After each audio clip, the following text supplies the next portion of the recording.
Alam po ninyo kung, Sir President, kumbaga po sa nagluto ng sinaing, pasensya na po kayo kung kinakailangan ako po'y gagawa ng pagkahalin tulad, ano. Ang impeachment complaint po ay parang sinaing na niluto ng House of Representatives. Hilaw po eh. Hilaw na hilaw. Ano po yung hilaw sa Bicolano, Mr. President? Hilaw din po yata. Sa Bisaya, hilaw din po. Sa Kapampangan, magadto, Mr. President. Sa Waray po, matagudtod. Sa Ilonggo po, lagdos. Sa Ilocano, marakusol. Sana po tama ang aking pagkaka-pronounce. Ang dami pong nagsasalita, Mr. President. Doon lang pa po sa House of Representatives, isa pong bagong pasok doon. Ngunit patagal na pong nagserbisyo sa ating bansa. Naging senadora, naging Secretary of Justice, naging chairman ng Human Rights Commission. Alam po ba kung ano sinabi niya sa isang panayam? Ito po, nakuha ko. Harap-harapan na tayong niloloko. Kakaibang korte ito. Sana sa palengke na lang final ang impeachment case. At least doon, may nagtitinda ng totoo. Sana po, magtinda po siya ng matagudtod na kanin dyan sa Samar. Baka may bibili kaya. Pwede kaya siyang pumunta dyan sa Pampanga po para magbenta ng magadto na kanin.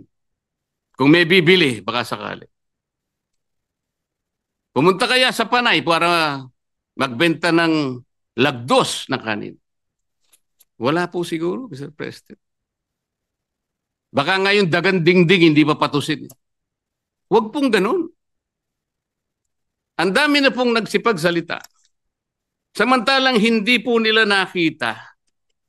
Ang dami, kayo po nagsimula ng mali. Hindi naman po sinasabi ng Korte Suprema na kailanman ay huwag kayong mag-impeach, huwag na kayong mag-file. Ayusin nyo lang po eh.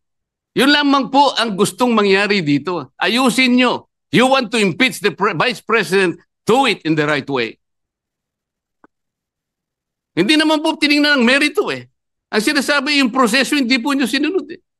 Sinasabi na nga, walang impeachment complaint bukod sa isa.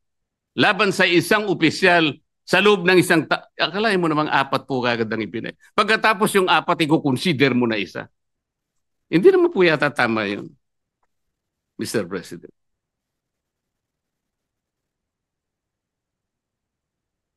Mr. President, gusto ko pong basahin isang parte ng official statement of the Integrated Bar of the Philippines and the Supreme Court's decision in Duterte versus House of Representatives, August 1, 2025. And I quote, "Disagreement with the court's reasoning is neither unwelcome nor unexpected. Dissent is not foreign to a democracy. It is essential to its survival. But to incite public repudiation of its authority, or even just to call for its outright defiance, erodes the very foundation of the legal order. Such actions disturb the equilibrium of powers and imperil the integrity of our democratic institutions, especially when appropriate legal remedies remain available within the framework of our constitutional system. If every adverse ruling becomes an invitation to disobey, the law ceases to be a constraint on power and becomes its casualty. The Constitution does not require agreement. It demands adherence." Ang sinasabi po ng mga ibang kasama natin, magpapile pa naman ng motion for reconsideration. Bakit hindi natin hintayin?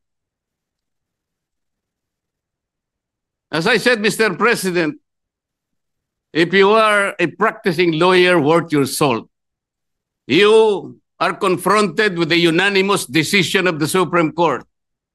In a firm voice, it says this is unconstitutional, void ab initio, violative of due process, and the Senate never acquired jurisdiction over this.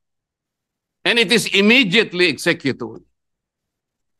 Parang sinasabi niya sa'yo, wala ka ng room mag-file niyan. Is anyone expecting that even one soul of the members of the Supreme Court will reverse himself? We cannot depend our action, Mr. President, on the fortunes of litigation.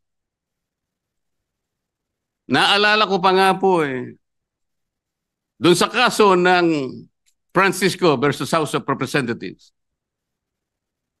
the former Chief Justice Renato Puno, in his separate concurring opinion, naalala ko po ang sabi niya, with the possibility of 2 impeachment complaints reaching the Senate, the good Chief Justice said that the Senate, in the exercise of its primary jurisdiction, can decide the question of whether or not the 1-year bar rule has been violated or not. The Senate can even decide if on its face the impeachment complaint has no legal basis. At ang sabi pa po niya doon, Francisco versus House of Representatives, sabi pa niya ron if the Senate finds that the 1-year bar rule is violated or that the impeachment complaint has no legs to stand on, that will be the end of the entire controversy. He was saying that let's give all the remedies available to the House and the Senate because of their primary jurisdiction.